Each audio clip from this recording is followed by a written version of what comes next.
Narito ang balita mula sa GMA Integrated News. Isinailalim na sa state of calamity ang buong Metro Manila bunsod ng malawakang pagbaha. Ayon yan kay DILG Secretary Ben-Hur Abalos. Inirekomenda niya yan sa situation briefing kasama si Pangulong Bongbong Marcos sa NDRRMC.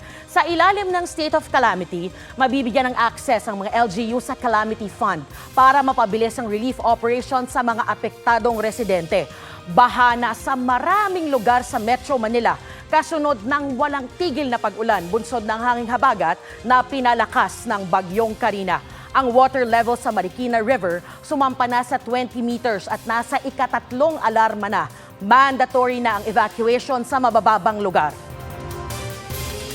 Magpapatuloy po ang malalakas na pag-ulan sa Metro Manila at ilang karatig probinsya. As of 2 p.m., nakataas ang red heavy rainfall warning sa Metro Manila, Zambales, Bataan, Rizal, Bulacan, Pampanga at Tarlac.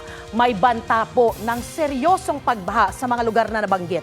May yellow heavy rainfall warning din sa Cavite, Batangas, Laguna, Nueva Ecija at mga bayan ng General Macar, Infanta, Rial, Mauban at Sampaloc sa Quezon. May banta rin ang pagbaha sa mga nasabing lugar. Magtatagal hanggang alas 5 ng hapon ang mga babala ng malakas na pag-ulan.